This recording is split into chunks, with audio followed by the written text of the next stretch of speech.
अस्सलामुअलैकुम, मैं हूं दुआ मिर्ज़ा और आप देख रहे हैं डेली पाकिस्तान। नाज़रीन, सानहा मरी में जान की बाजी हारने वालों में लाहौर के दो रिहायशी भी शामिल थे, जफर इकबाल और मारूफ। दोनों मरी गए थे सैरो तफरी के लिए और अचानक पता चला कि वहाँ पर सैकड़ों लोगों की तरह वो भी फंस चुके हैं। घर में उन्होंने राब्ता किया और बताया कि हम फंसे हुए हैं लेकिन होपफुली वहाँ से निकल आएंगे। मगर सोशल मीडिया की एक वीडियो फिर इनके घर वालों ने देखी और गाड़ी पहचानी और पता चला कि अब वो दुनिया में नहीं रहे। जफर इकबाल साहब के बेटे मेरे साथ मौजूद है, इनसे जानते हैं कि क्या सूरत हाल थी, कैसे पता चला। सैरो तफरी करने के लिए वो गए थे, आपसे राब्ता हुआ और कब गए थे यहाँ से? जुमेरात को रात 12 बजे निकले थे घर से, तो तकरीबन सुबह 2-3 बजे एक वीडियो कॉल आई थी। बड़ा एंजॉय कर रहे थे, दिखा रहे थे मुझे बर्फ़बारी वगैरह कि बड़ा मज़ा आ रहा है बेटा, तो हम ना मतलब आज ही वापस आ जाएंगे, यही बात हुई है। और फिर 8:30 बजे लास्ट कॉल आई है, उसमें कह रहे हैं कि बर्फ़बारी बहुत ज़्यादा होने लग पड़ी है, तो अगर बर्फ़बारी ना रुकी बेटा तो हमें फौज कैंपों में ले जाएगी, अगर रुक जाती है तो क्रेन रास्ता साफ़ करेगी तो हमारी गाड़ी निकलेगी। फिर कितने घंटों से फंसे हुए थे? जब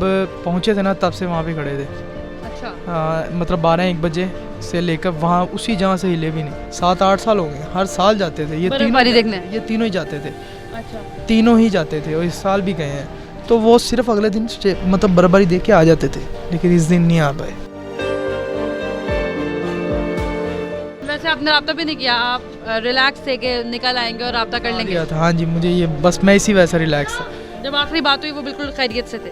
जी बिल्कुल खैरियत, बड़े खुश थे। तब भी मुझे बता रहे हम बेटा सुबह आ जाएंगे वापस के, तो मुझे बताने के लिए कॉल की थी सुबह। फिर मुझे कज़न ने, जो मरूफ साहब के भतीजा है ना, उसने मुझे वीडियो सेंड की कि यार गाड़ी अपनी लग रही है तो देख। हाँ, तो मैं कहा नहीं यार ऐसा नहीं हो सकता, तो वो रोने लग पड़ा। मैं उसके घर गया, फिर मैंने कहा चल तेरे सामने कॉल करता हूँ। मैंने कॉल की है मरूफ के नंबर पे, तो उठाया आगे से कि रेस्क्यू वालों ने, चेक पोस्ट वालों ने, तो उन्होंने कहा फ़ोन उठाया उन्होंने? जी, पहले पापा का नंबर मिल रहा था, तो मरूफ के नंबर पे उठाया, तो क्या है कि ये जिनको आप कॉल करने की कोशिश कर रहे हैं ना उनकी डेथ हो गई है। वैसे आप अपना मतलब नाम बता दे तीनों का। मैं पहले से हैरान, मैं कहा ऐसे झूठ बोल रहा है कोई। मैंने कहा मरूफ, जफर इकबाल और इशफा।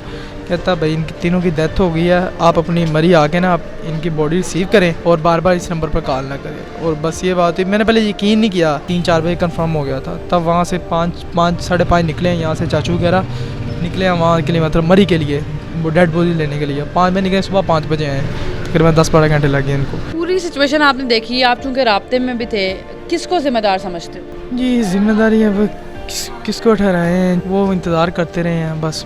कार में उनकी मौत हुई है, वो कार्बन मोनोऑक्साइड की वजह से, क्योंकि हीटर बंद हो गया था, ऑक्सीजन भी बंद हो गया था, जिसकी वजह से डेथ हुई है। मैं आप किसी को ब्लेम नहीं करना चाहता, अल्लाह की रज़ा में हम राज़ी हैं। बाकी हुकूमत से अपील है कि ये जो होटल्स के जो ये इन्होंने किया है ना अपने भाइयों के साथ ही, इनको शर्म तो नहीं आई। वैसे 30-40 हज़ार अपनी जेबें भरते रहे हैं, ये नहीं पता चला कि हमारे भाई बर्फ़ में से जम रहे हैं, ये हो रहा है। बस इनको किराए वहाँ पे तो कह रहे थे कि अगर किसी जगह पे बैठना वहाँ पे किराया ले रहे हैं। पूरे ख़ानदान ख़त्म हो गए, इनके वालिद साहब चले गए। हर साल जाते थे और इन्हीं दिनों में जाते थे और एक दिन में वापस आते थे, लेकिन इस साल वापस नहीं आ सके और सानहे का शिकार हो गए।